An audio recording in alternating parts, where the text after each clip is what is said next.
네, 오늘은 하이델베르크 21주일 첫 번째 시간입니다. 21주일은 살펴볼 내용들이 많아서 세 부분으로 좀 나누려고 합니다.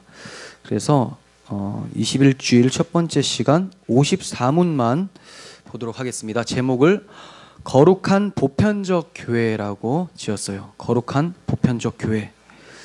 54문 한번 보시면 거룩한 보편적 교회에 관하여 당신은 무엇을 믿습니까? 이렇게 시작을 합니다. 그런데 우리가 53문은 어떤 내용이 있었었죠? 성령에 대한 내용이 있었었죠. 지금 저희는 사도신경의 순서를 가지고 하이델베르크에서 그대로 사용을 해서 진행을 하고 있습니다. 그러니까 성령 다음에 교회가 나오게 되는 거죠. 근데 이러한 순서는 상당히 성경적인 순서로 볼 수가 있습니다. 성령께서 행하신 일이 바로 신약의 교회를 세우시는 일이었죠. 성령께서 교회를 세우셨고 또 교회가 있기에 교회 안에서 성도의 교제가 발생되죠. 그래서 다음 주에는 55문 성도의 교제를 당신은 어떻게 이해합니까? 이렇게 질문이 됩니다. 그래서 성령이 먼저 그 사역을 하시고 교회가 탄생되고 이 교회 안에서 교제는 또 어떻게 이루어지고 어떤 게 교제인가 이런 내용이 나오게 되는 거죠. 사도신경도 그렇고 하이델베르크 21주일도 이러한 순서로 진행되고 있습니다. 이러한 순서가 성경적인 순서이고 또 우리 경험적으로도 이러한 순서를 체험하고 있는 것이죠. 54문과 55문이 교회론이에요. 교회론 이 두 개가. 그래서 오늘은 54문만 볼 텐데 주의해야 될 점이 있습니다. 여기서 거룩한 보편적 교회 나오는데 사도신경에서는 나는 성령을 믿으며 거룩한 공교회와 이렇게 말을 하잖아요. 그러니까 거룩한 공교회하고 쭉 마지막에 가면 믿사옵나이다 믿습니다 하고 마치잖아요. 그러면 거룩한 공교회를 믿습니다라는 그런 문장이 나오는데 거룩한 공교회를 믿습니다. 이게 교회 자체를 믿는다는 말입니까? 교회 자체를 믿는다는 게 아니죠. 교회의 내용에 대해서 교회가 어떻게 탄생하고 교회가 무엇인지에 대해서 성경대로 저는 믿습니다라는 것을 함축적으로 얘기를 하다 보니까 거룩한 공교회를 믿습니다 이렇게 나오는 거지, 잘못 이해하면 교회 자체를 믿는다고 생각할 수 있어요. 그래서 어떤 사람들이 이렇게 믿어요. 예수님 믿으시냐고 하면 예수 믿는다고 하면 되는데 교회 믿어요 이렇게 들어봤죠? 교회 믿어요. 교회를 믿는다는 것은 도대체 뭘 믿는다는 것인가? 자, 여기서는 교회에 대한 것을 그 내용을 믿는다라는 거예요. 첫 번째 보시면 답이 나는 하나님의 아들이로 시작을 합니다. 나는 하나님의 아들이. 주어가 하나님의 아들에 있죠. 교회는 하나님께서 친히 세우시는 곳이죠. 하나님의 아들을 통해서 하나님이 친히 세우세요. 그 사실을 모르면 우리는 교회를 마치 우리 임의대로 만들었다가 해체할 수 있다가 언제든지 바꾸어낼 수 있는 것으로 착각을 하게 되는 거죠. 언제든지 내가 믿기만 하면 교회에 가입이 되는 것이고 이러한 사람들이 많으면 교회 공동체가 이루어지는 것이다. 이게 바로 교회다라고 하게 돼요. 여기 문제점 찾았습니까? 내가 믿기만 하면 나는 교회에 가입되는 것이고 교회는 공동체가 이루어진다. 이런 사람들이 많아지면 이게 맞는 것 같지만 주어에 문제가 있어요. 이 주어는 내가죠. 내가 믿기만 하면 교회는 만들어진다. 주어가 나 자신으로 되어 있는데 오늘 신앙고백에서는 하나님의 아들의 주어가 되어 있죠. 이렇게 나 자신 위주로 교회를 인식을 하게 되면 많은 착각에 빠집니다. 교회가 나 중심적으로 흘러가야 된다고 생각을 하는 거예요. 이 교회는 이런 부분이 좀 있었으면 좋겠는데 이런 프로그램이 좀 더 가미되면 더 좋겠는데 나는 약간 이런 성향을 가지고 있는데 이 교회는 좀 차분하다. 교회마다 좀 다를 수가 있습니다. 그리고 또 이 교회는 이런 부분을 잘 하지만 이런 부분에서 내가 만족을 못하는데 이 부분이 좀 되었으면 좋겠다. 이런 생각을 많이 해요. 그래서 내가 교회를 바꾸려고 하던가 그게 안 되면 이제 힘이 좀 있으면 그런 시도를 하는 거죠. 그게 안 되면 내가 교회 자체를 바꾸는 게 아니라 내가 그 옮겨가던가 이렇게 하게 되죠. 왜 그러냐면 항상 초점이 나에게 맞는 교회라는 데가 초점이 돼요. 교회에 어떤 사람이 마음에 들지 않는다고 다른 교회로 옮겨가는 경우도 좀 많고, 그리고 오늘날에는 많이 시행하지 않지만 이 징계를 하잖아요. 교회에서 권징을 하잖아요. 권징을 많이 안 하는 이유가 왜 그럴까요? 권징을 하면 안 나와 버리는 거예요. 안 나와 버려. 그럴수록 이제 더 그분은 권징의 대상이 맞죠. 그러면 안 되는데, 권징이 마치 목사가 화풀이를 하는 것처럼 느낀다는 거죠. 나의 자존심을 뭉개버렸다. 그래서 옮겨버려요. 그러면 이제 그 옮겨진 교회에서는 그냥 징계를 받았음에도 불구하고 그냥 덜컥 받아버리죠. 그래서 여기서는 또 교회에 등록이 돼요. 그럼 이게 뭡니까? 이 교회에서는 징계를 당했는데 이 교회에서는 받아주고, 교회 자체가 지금 하나됨이 없는 거예요. 여기만 교회냐, 다른 데도 교회다, 이런 식이고, 나에게 맞는 교회를 찾아다니는 것이 맞다라는 식이 이제 오늘날의 현대사회에 많아지게 된 거죠. 원래는 그렇지 않았죠. 왜 그렇지 않았을까요? 이 신앙 고백을 배웠기 때문에 그래요.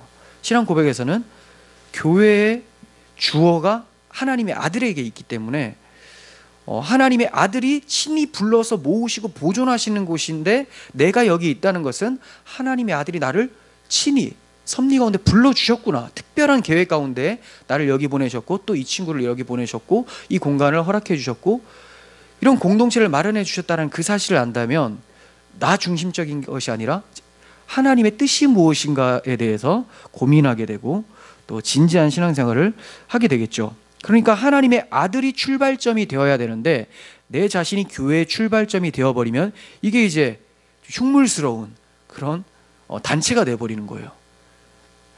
하나님의 아들께서 말씀과 성신으로 그의 백성들을 불러 모으시기 때문에 우리는 그 말씀에 순종하게 되어서 주님과 그의 몸된 교회에 대한 고백을 하고 교회에 가입하게 되죠. 그러니까 믿어서 교회에 가입하게 되는 건 맞는데 그게 처음이 아니에요.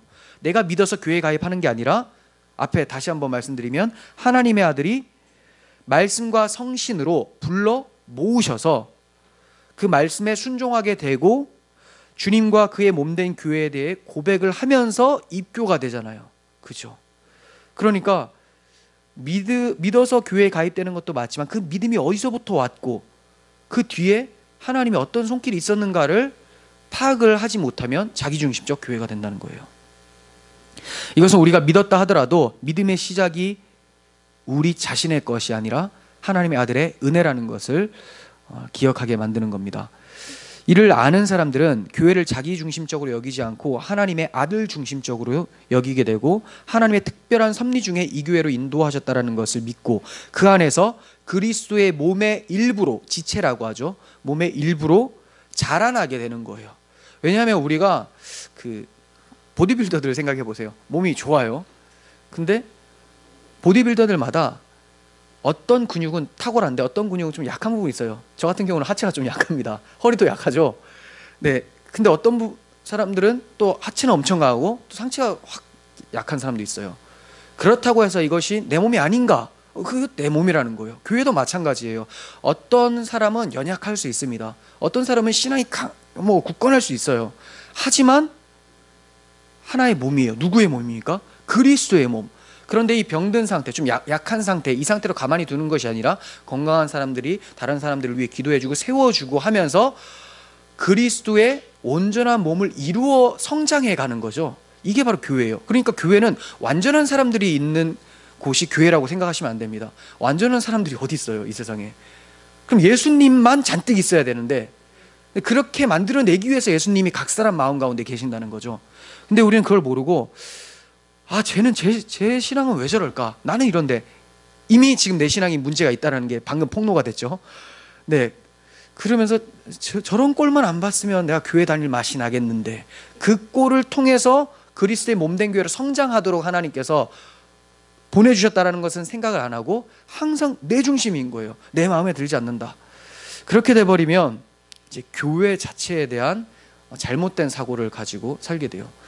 이런 걸 이제 목사가 갖게 되면 어떻게 됩니까? 이건 하나의 자신의 그 사업체로 보는 거죠. 그래서 말을 안 듣는 사람, 뭐 컨트롤 잘 안 되는 사람들은 어떻게 해요? 사업체에서 자르죠. 그런 식으로 또 권징을 하니까 이 사람 사랑으로 권징하면 그걸 대부분 또 압니다. 성숙한 사람들은. 근데 그렇지 않은 사람이 그러니까 또 여기 상처받고 또 나가게 되고 그런 경우도 또 발생을 해요.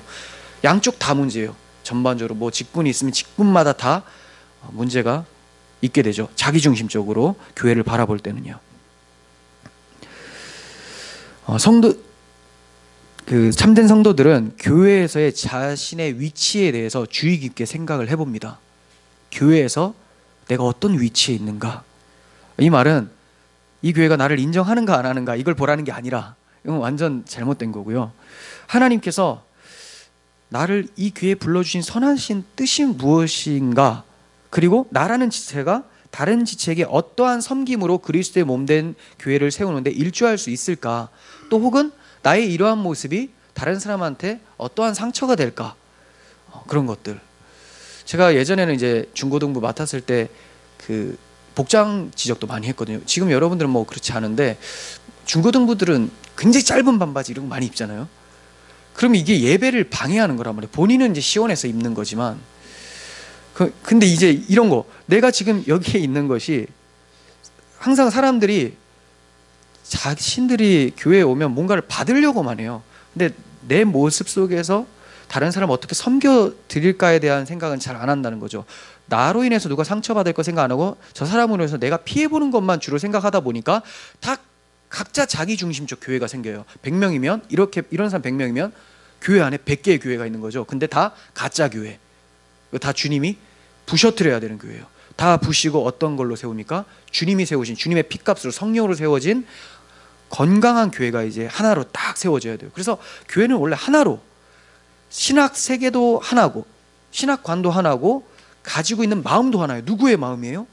그리스도의 마음. 너희는 이 마음을 품으라, 그리스도 예수의 마음이니, 이렇게 빌립보서에서 시작을 하잖아요.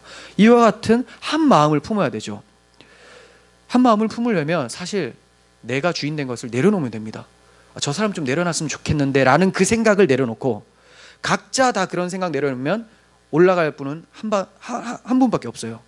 주 앞에서 낮추라, 그리하면 주께서 높이시리라. 하나님께서 올라가시고 그 올라가신 그 상태에서 우리를 같이 끌어올리시죠. 하나님 혼자 올라가시는 게 아니에요. 우리가 낮아져서 하나님이 올라가면 예수님이 어디 계십니까? 예수님 혼자 올라가신 것이 아니라 우리가 예수님께서 천상에 우리와 함께 앉으셨다라는 것도 배웠었잖아요. 그때 진정으로 우리가 높아지는 거지, 내 스스로 내가 높이려고 했을 때는 주님이 누르십니다. 네, 누르세요. 그래서 참된 성도는, 은혜를 입은 성도는 불평의 말을 하기보다는 교회 속에서 일어나는 일들 속에서 불평보다는 이 불평한 일들이 일어나는 것을 허락하시는 하나님의 뜻에 대해서 깊이 생각을 해보게 되는 거죠. 이게 중요합니다. 여러분들이 어떤 일이 터집니다, 교회에서. 그리고 교회에 예를 들어서 좀 뭐 물도 새고 뭐 이상한 사람이 만약에 들어와서 막 혼란스럽게 하고 여러 가지 일들이 발생할 수도 있잖아요. 내가 그 이상한 사람이 될 수도 있고. 그런데 이럴 때에 왜 이런 일이 일어나는가, 왜 허락하시는가, 여기서 하나님은 나에게 무엇을 교훈하시려고 하는가, 이것에 대해서 좀 생각하셔야 된다는 거죠. 이거 이래가지고 뭐 교회생활 하겠어, 이것보다는 그러면 성장이 없어요. 어디로 가든 불평만 하게 되면 고찰이 없어져요. 자신의 신앙에 대한 돌아봄이 없으면 당연히 뿌리가 얕아지니까 금방 뽑히겠죠.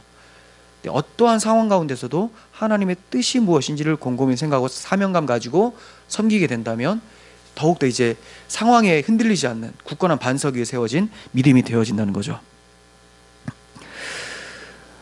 자, 두 번째도 보겠습니다. 두 번째는 세상의 처음부터 마지막 날까지, 이렇게 얘기하고 있습니다.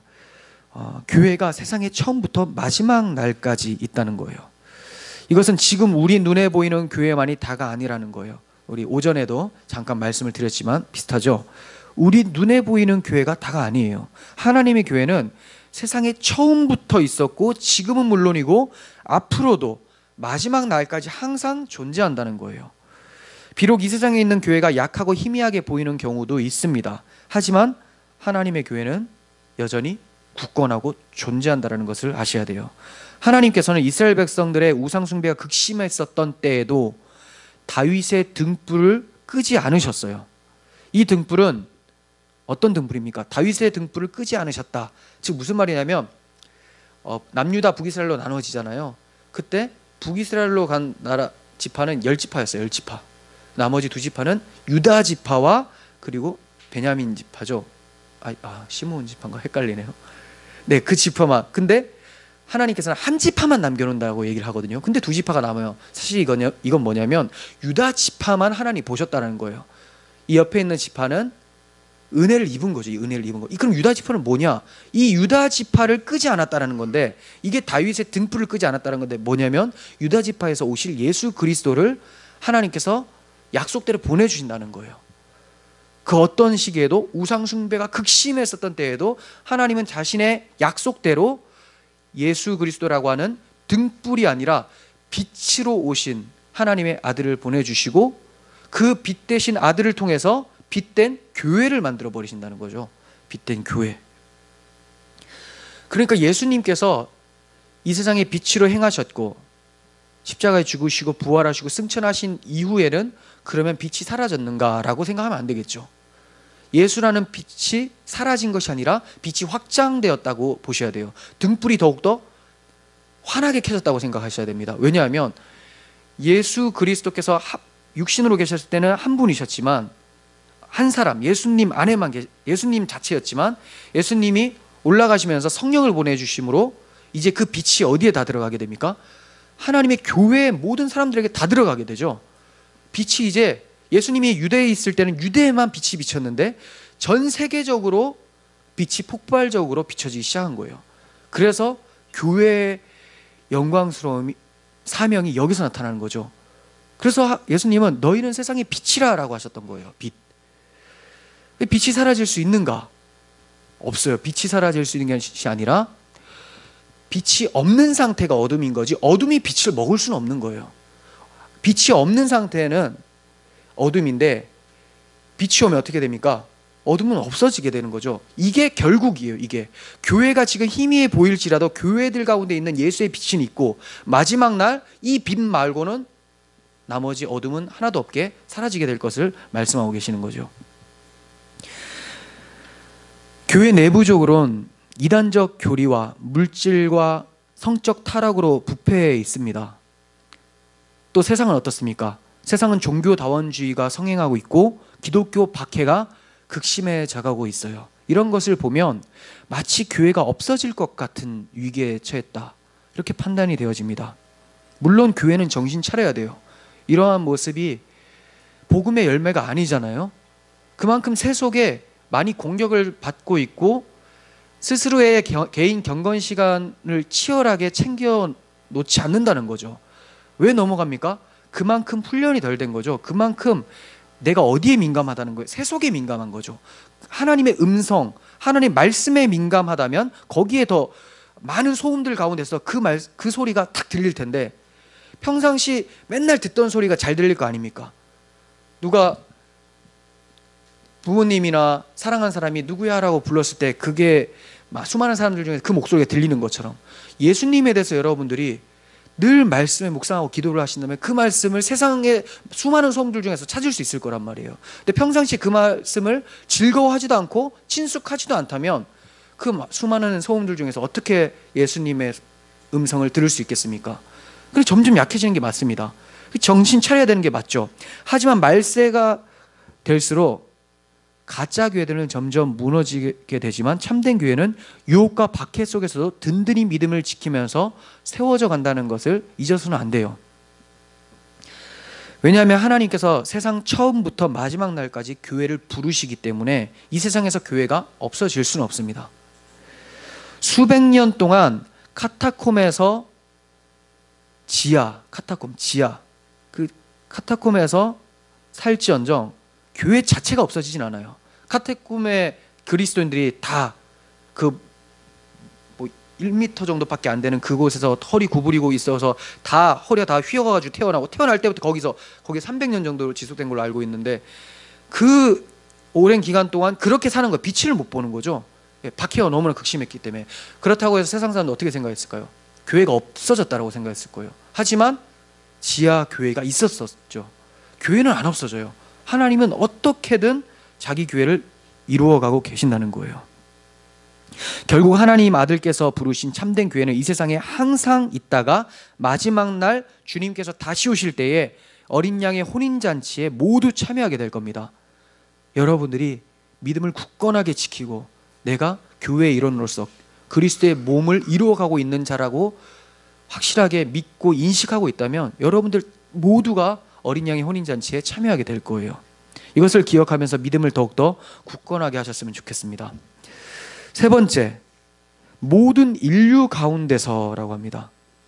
하나님의 아들이 교회를 부르는데 누구만 부른다고요? 이스라엘 백성만 부르는 것이 아니라 모든 인류 가운데서 부르신다는 거예요. 구약에는 이스라엘 백성들에게 국한이 돼 있었습니다. 하나님의 관심은 오직 자기 백성 이스라엘밖에 없었어요. 그런데 이것을 보면 불공평한 거 아닌가 이렇게 생각하실 수도 있겠습니다. 하지만 뭐가 공평인지를 생각해 보세요. 하나님이 이스라엘 백성을 부르신 것이 불공평한 것인가? 그렇지가 않아요. 진짜 공평한 것은 뭐냐면 이방 나라에게도 관심을 안 갖고 이스라엘 백성들에게도 관심을 안 갖고 다 죽어야 되는 것이 공평이에요. 죄에 대한 대가이기 때문에. 하나님의 관심이 그 어디에도 세상에 두지 않으셔야 되는 것이 오히려 공평한 겁니다. 근데 사람들은 왜 그렇습니까? 이스라엘 백성들만 왜 택해 줍니까? 라는 것 때문에 지금 항의를 하는 거죠. 오늘날 현대어로 바꾸면 왜 예수 믿어야지만 구원 받습니까? 라는 것도 비슷해요. 왜 저 사람만 구원합니까? 자기가 좀 설명이 헷갈릴 수도 있겠는데 자기 자신이 구원을 받았다고 생각하고 왜 쟤는 구원 안 해줘요? 라고 하면서 하나님 너무 불공평하신 거 아니에요? 나는 구원해 주시는데 쟤는 왜 구원해 주지 않습니까? 원래 공평은 뭡니까? 다 지옥 가야 되는 게 맞다는 거죠. 그러면 이스라엘 백성을 택해 주신 것이 은혜일까요? 이스라엘 백성들에게만 은혜일까요? 그렇게만 생각할 수가 있겠지만 그렇지가 않아요. 이스라엘 백성을 택함으로써 이들에게 예수 그리스도가 오게 하시고 이 예수 그리스도를 이스라엘 백성들로 하여금 사도들이죠. 유대인들로 하여금 이방에 전파하게 하셨어요. 그래서 복음이 확장되게 하셨죠.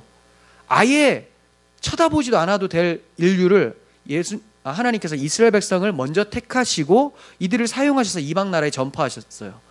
그러니까 이스라엘 백성들을 택하신 것을 불공평하다고 할 것이 아니라 은혜라고 해야 되겠죠. 나에게도 복음이 찾아오게끔 하나님께서 계획 가운데 택하셨기 때문에.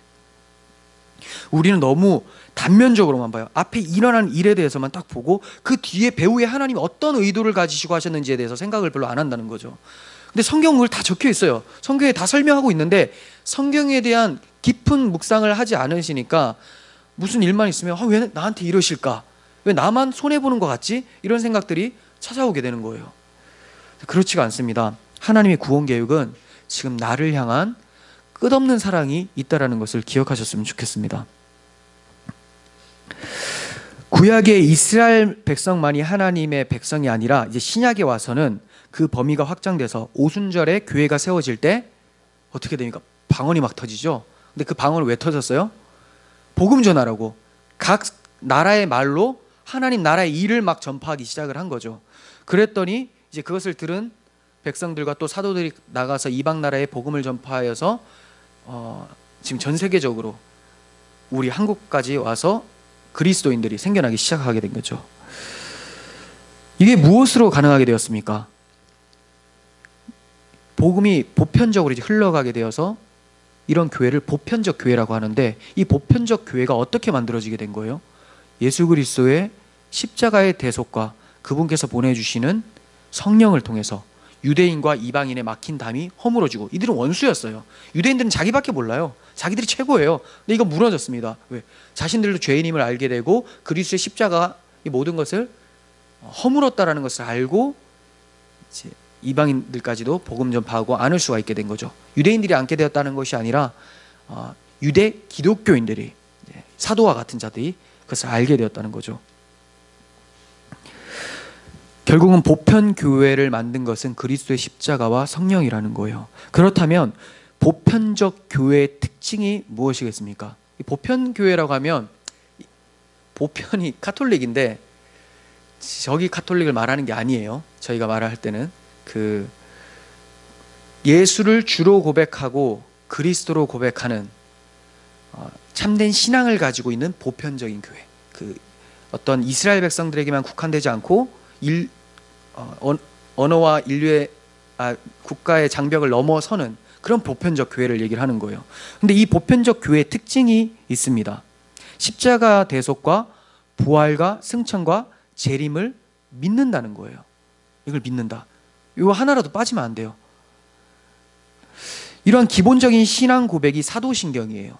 그래서 사도신경을 거부하면 이단이다라고 이제 얘기를 하죠. 그리고 조금 더 구체화시킨 것이 신앙 고백서들이죠. 신앙 고백서들. 사도신경을 얘기를 하지만 그 안에서 문제가 너무 이상하게 해석하는 게 많으니까 신앙 고백서를 통해서 조금 더 구체화시켜서 우리 신앙을 정리하자. 그래서 이단들도 좀 분별하고 정확하게 하자, 이런 거예요. 왜 이렇게 교파가 많은 걸까요?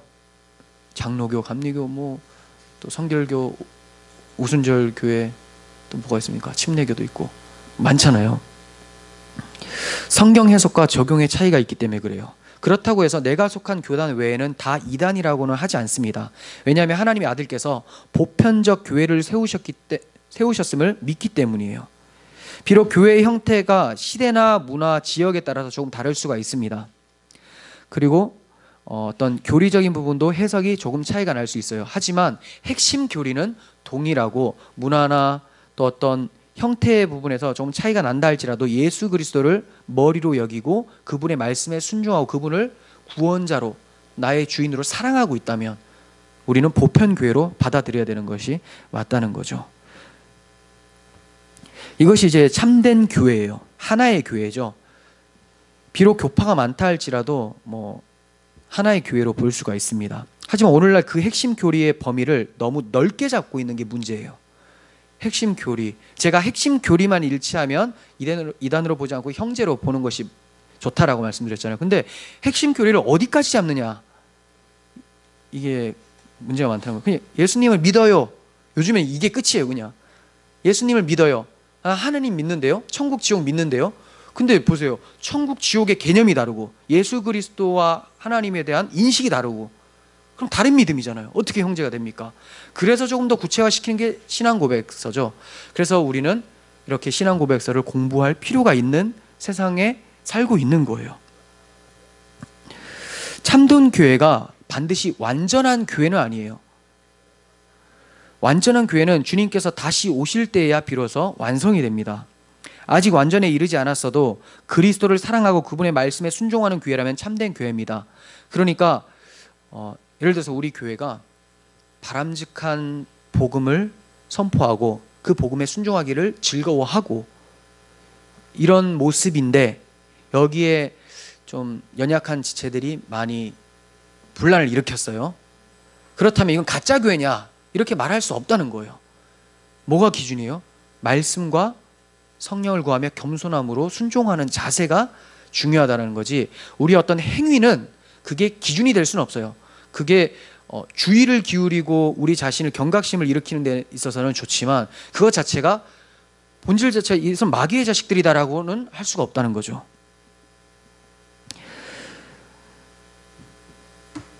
거짓 교회가 있으니까 참된 교회라는 말이 나왔겠죠. 그럼 거짓 교회는 어떤 교회일까요? 그리스도의 십자가 복음을 거부하는 교회입니다. 단순히 여러분들이 잘 알고 있는 그냥 지식만을 말하는 게 아니라 십자가를 거부한다는 것은 내가 안 죽겠다라는 거거든요. 내 욕망을 안 죽이겠다는 거예요. 고집스러운 교회 있죠. 인간 중심적 교회, 사람 중심적 교회. 그 말이 좀 안 맞죠? 교회 자체는 그리스도 중심적인데 사람 중심적 교회라고 하니까 모순인데, 이런 교회들이 막 생겨나고 있고 이런 게 문제죠. 이건 무늬만 교회지 하나님은 인정치 않습니다. 왜냐하면 하나님이 맺으신 열매가 아니기 때문에, 하나님의 아들을 통한 열매가 아니기 때문에 하나님은 인정치 않는다는 거죠. 하나님의 아들의 열매는 오직 그 아들의 행하심만을 자랑하게 돼 있어요. 내가 그분의 열매라면, 열매는 그 영양분 자체, 그 줄기에 있는 영양분을 받아서 자기가 나타난 것이란 걸 알고 자신을 높이지 않아요. 아, 여기에서 내가 영양분을 받아서 이렇게 된다라고 하면서 그 줄기를 높이죠. 예수 그리스도가 머리라는 것을 높이게 됩니다. 그런데 자기 자신을 높인다면 이게 바로 거짓 교회가 되는 것이죠. 그런데 참된 교회와 거짓 교회라는 용어에서 주의할 점이 있어요. 참된 교회와 거짓 교회가 곧 참된 신자, 거짓 신자와 동일하다는 거 아니에요. 참된 교회에도 거짓 신자가 있을 수가 있고 거짓 교회에도 참된 신자가 있을 수가 있어요. 전자에 대해서는 많이 말했으니까 후자에 대해서 좀 말씀드릴게요. 거짓 교회에 어떻게 참된 교회가 있을 수가 있는가? 그렇죠. 이게 의문이 될 수 있는데 하나님께서 특별한 섭리 가운데에 하나님 백성을 거기서 부르실 수 있습니다. 근데 그 거짓 교회에서의 가르침을 계속 들으면 어떻게 될까요? 영혼이 어떻게 됩니까?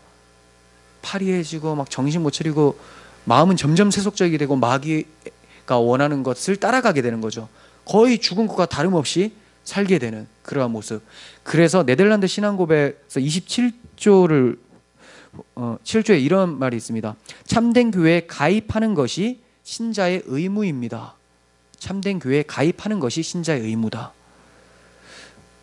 그곳에도 이단 교회 같은 그런 좀 거짓 교회에도 하나님께서 특별히 부르는 사람이 있을 수 있다는 거죠. 반드시 있다는 건 아니고 있을 수도 있다. 그런 사람들은 이게 잘못된 걸 알면 어디로 가야 되는가? 참된 교리가 있는 곳으로, 말씀이 있는 곳으로 옮겨야 되는 게 맞아요. 근데 그때도 알게 됐음에도 불구하고 계속 있는다면 그거는 진리를 찾는 사람이 아니기 때문에 사실 참된 신자라고 할 수가 없어요. 그걸 알았으면 옮겨가는 거죠. 목사님이나 이 말씀이 실수로 하는 것이 아니라, 아니면 약간 목사님이 이제 예전보다 그 세속적으로 변해버려가지고 영적으로 병들어서 이런 거면 기도하고 또 얘기해가지고 바꾸어내려고 하는 시도가 있을 수 있겠지만, 그럼에도 흔들리지 않고 끝까지 거짓된 복음을 전파하고 고집스럽다면 나오셔야 되는 거죠. 나와야 되는 거예요.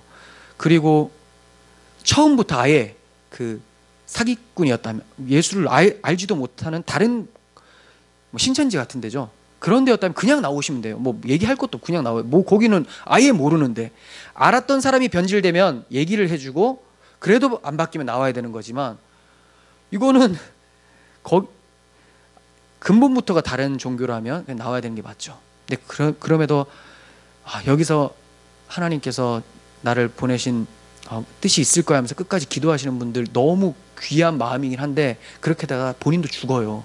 왜냐하면 질서가 있습니다. 교회에 목회자를 통해서 말씀이 나오고 이렇게 공급받아서 성장이 돼야 되는데, 이 성도가 목회자의 말씀이 어그러져 있음에도 불구하고 이분은 바뀌려고도 하지 않는데 끊임없이 자기가 이 목사를 바꾸려고 한다면 거꾸로 되는 거죠. 그런 일들이 거의 안 일어납니다. 그래서 당회가 기관도 필요하고, 목사도 거기 당회에서 또 조언도 들을 수가 있고, 또 안 되면 노회에다가 항소를 해가지고 노회에 질의를 받도록 하는 것도 맞죠. 그래서 그러면 목사가 나가게 되고, 마치 제가 스스로 무덤을 파는 것 같은. 그래서 그럼 목사가 쫓겨나가게 되고 새로운 목사를 이제 노회나 아니 교회에서 초빙을 하게 되는 거, 그런 게 이제 맞죠. 문제는 그 고집스러움과 회개치 않음을 전제를 하는 거예요. 네, 제가 뭐 조금 실수했다고 바로 쫓아내시고 그러시면 안 되고. 네. 그러면 이단 교회나 뭐 이런 잘못된 교회에 정말 하나님의 백성들이 있을 수 있는가를 조금 더 생각해 보면, 대표적인 그런 데가 어딜까요? 카톨릭 교회거든요. 로마 카톨릭 같은 경우는 이건 어디가 이제 이 좀 변질된 건가 아니면 뿌리부터 이상한 건가 헷갈릴 정도 다 박살나버린 상태거든요. 이때 그러면 이 거짓된 교회에 참신자가 아무도 없었느냐? 있었죠. 개신교 어디서 나옵니까? 로마 카톨릭에서 나오는 건 아니에요. 그 자기들이 큰 집이라고 하는데 그런 게 아니라 로마 카톨릭의 사제였던 루터가 종교개혁을 하면서 처음으로 돌아가자. 그러니까 로마 카톨릭에서 나온 것이 아니라 잊고 있었던 초대교회로 돌아가자. 큰 집이 어디예요? 초대교회예요. 자기들 이제 큰 집이 자기들이라서 루터를 반역자, 뭐 탕자 이렇게 생각을 하는데 그렇지가 않아요. 그러면 루터 같은 사람 이단 교회에 있었는데 하나님께서 이 사람을 섭리 중에 데려놨었다는 거죠. 불러내셨다는 거죠. 이 사람뿐만 아니라 그 전에는 사보나롤라라고 하는 그 사제, 굉장히 신실한 사제가 있습니다. 기도 설교하기 전에 6시간씩 기도하는 사람. 어떻게 무슨 힘으로 하는지 모르겠는데 그 기도 힘으로 또 하시나 봐요. 그런 분들은 교리는 성경적이었거든요. 이분들은 그 교회에 있다고 해서 지옥 가는 거 아니잖아요. 그래서 우리는 이단 교회 자체에 대해서는 경계를 하고 비판을 해야 되는데 거기에 있는 영혼들까지 다 증오하거나 멸시해서는 안 된다는 거예요. 거기에도 하나님께서 택하신 백성들이 있을 수 있다는 것을 알고 권면하며 사랑으로 복음을 전파해야 되고, 그런데 어디에서 나옵니까? 알았음에도 불구하고 복종치 않을 때, 복음을 이해를 했는데 난 싫다, 나는 이게 맞다고 본다라고 한다면 그건 이제 하나님의 백성으로 보기는 어렵죠. 그렇게 되면. 아무튼 네, 주위에 많은 교회들이 복음을 바르게 전파하지 못하는 상황에 좀 있죠. 그런데 비난할 것만이 아니라 안타까워하면서 기도하는 것이 바람직한 교회관을 가지는 거예요. 아까 말씀드린다고 했었던 그 뉴스엔조이라고 하는 그 신문 매체는 정말 잘 찾아내요. 그 기독교의 부패한 것에 대해서. 그러면 이제 뭐 이런 부패가 드러나니까 목사들이나 뭐 횡령이나 성적 타락이나 문제들에 대해서 경각심을 갖겠죠. 이러면 안 되겠구나, 이렇게 생각을 하게 하는 데까지는 좋아요. 문제가 이런 식으로 들추어내잖아요. 들추어내면 고칠 때는 뭘로 고쳐야 될까요? 복음으로 고쳐야 되죠, 이 목사들이. 근데 거기서 주로 올리는 것은 자유주의 신학을 올려요. 뭐 동성애 찬성이나 그 어떤 예수님은 역사적이고 신의 아들이 아니고 이런 쪽으로 보통 몰고 갑니다. 그러면 드러내기만 하고 정통교회의 어떤 도덕적 타락을 드러내기는 하는데 싸매줄 수 있는 복음은 없어요. 그러면 이거 왜 드러내는 거예요? 정통교회를 파괴시키려고 드러내는 것밖에 안 된다는 거죠. 그리고 불신자들이 봤을 때는 무슨 생각 들까요? 교회를 조심히 잘 찾아가야 되겠네라고 생각 들까요? 아니, 그런 교회를 나가야 될 마음조차가 없는 사람한테 교회에 그러한 것들을 낱낱이 고발하고 좋으면은 드러내지 않는다면 교회를 갈 곳이 못 되는구나 라고만 보게 된다는 거죠. 그래서 그 매체는 굉장히 문제가 많은데, 거기 있는 사람이나 뭐 누가 들을 수도 있겠지만, 네, 그럼 주의를 기울여야 되는 거죠. 그런 부분에서 자기들이 그게 아니라면 정통 바른 신학관을 가지고 또 보도를 하고, 잘못된 건 또 지적하고, 이렇게 돼야 되는데 무조건 그러니까 약간 반기독교 단체 같은 느낌이 든다는 거죠. 교회 뭐 개혁연대 뭐 이러는데, 교회 개혁을 하려면 복음이 있어야 되는데 복음은 없고 사회 질타만 받게 하는 문제가 있습니다. 복음에 서투른 교회 또는 이단 교회에도 하나님의 백성이 있다는 사실을 알면 그 교회 자체에 대해서 경계를 하되 영혼 개인에 대해서는 그리스도의 사랑을 품으면서 기도할 수 있는 우리가 되었으면 좋겠어요. 네 번째, 참된 믿음으로 하나가 되도록 그의 말씀과 성신으로 자신을 위하여 불러 모으고 보호하고 보존하심을 믿습니다. 자, 여기서 네 번째 처음 보시면 참된 믿음으로 하나가 되도록 하신대요. 그냥 하나가 아니라 참된 믿음으로 하나가 돼요. 그리고 그의 말씀과 성신으로 이렇게 얘기해요. 그러니까 교회의 하나됨은 시스템 일치가 아니에요. 이 시스템 여기도 두 날개, 저기도 알파, 다 제가 싫어하는 것들만 얘기하는 겁니다. 이런 거 한다.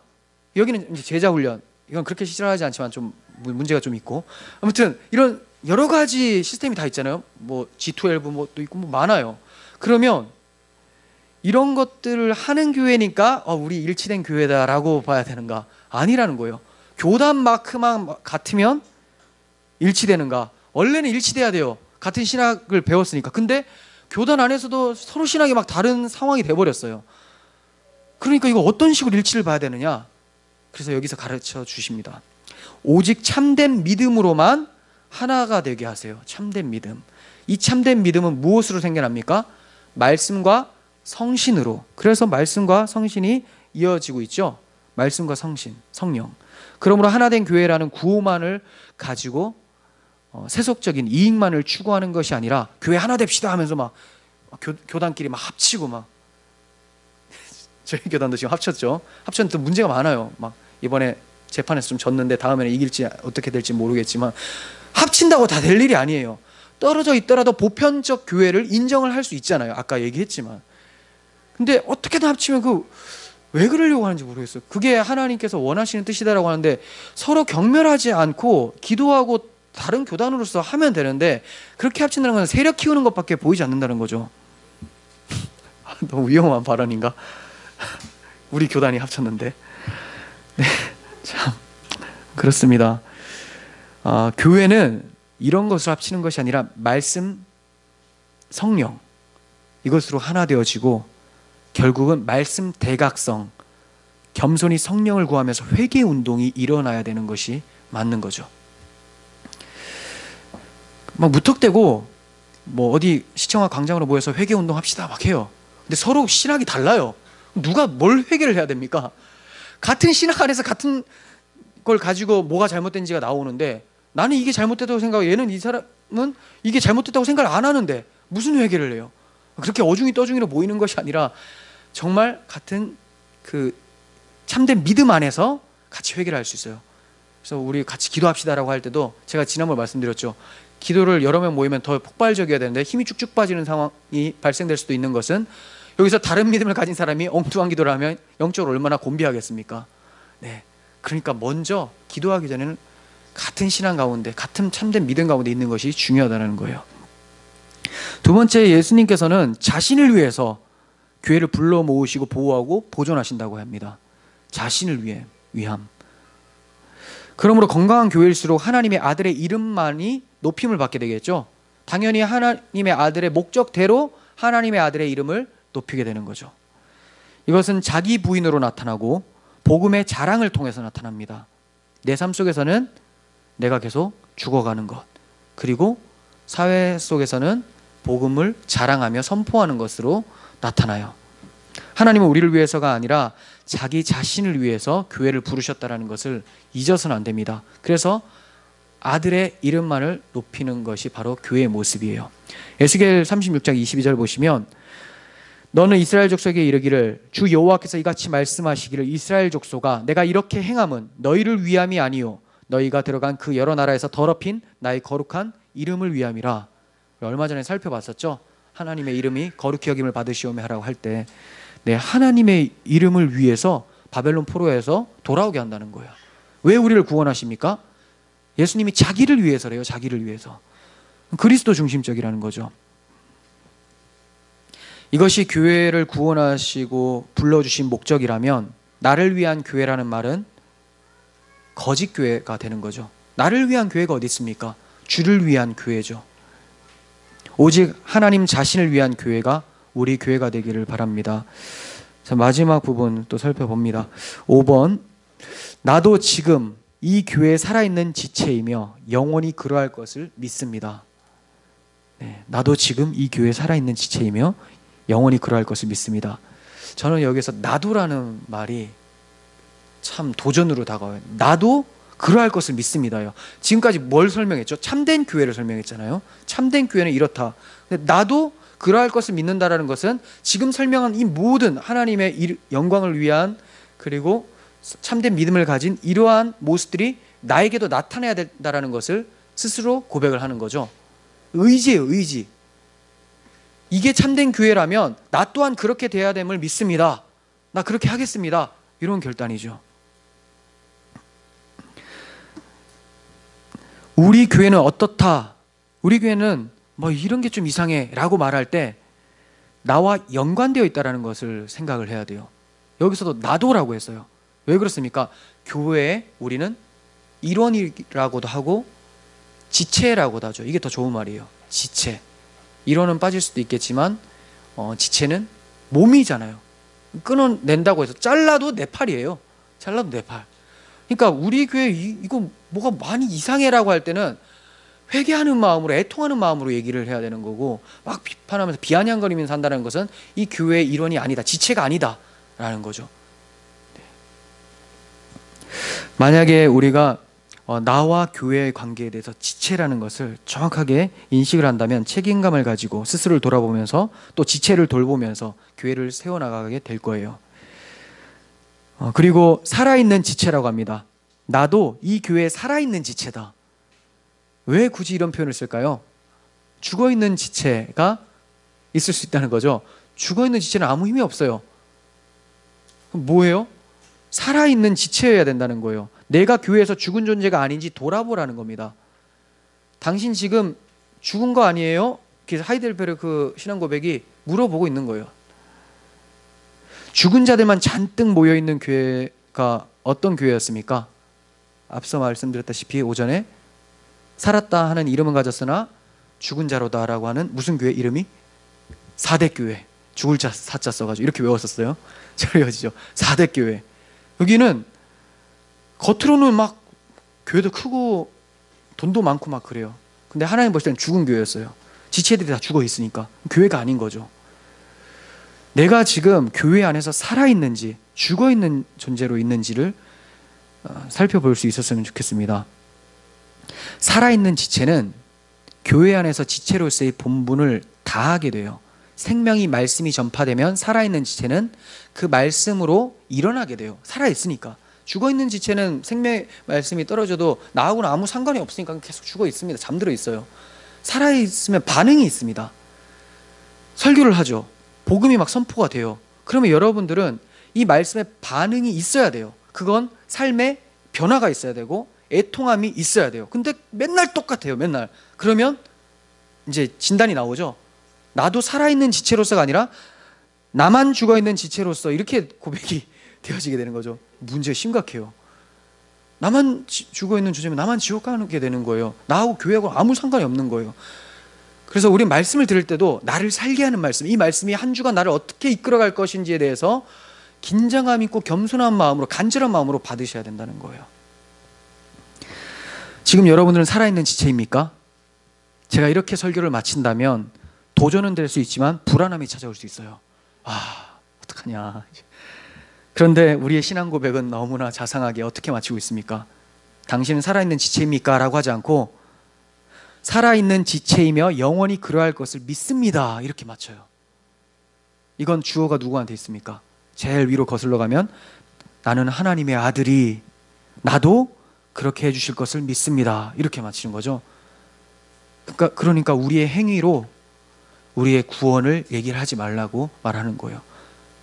그건 행위를 돌아보지 말라는 것이 아니라 구원의 근거가 하나님의 은혜에 있다라는 것, 복음에 있다라는 것을 알고 감사하라는 겁니다. 그리고 그 아들이 시작하셨다면 마지막 날까지 반드시 자기 몸된 교회를 완성시킨다라는 확신 가운데 거하면서 소망하며 그분을 바라보라는 것을 얘기를 하고 있는 거예요. 우리가 살아있는 지체가 되려면 하나님의 아들을 의지할 수밖에 없어요. 그것이 바로 우리의 생명이며 교회의 건강함인 것입니다. 기도하겠습니다.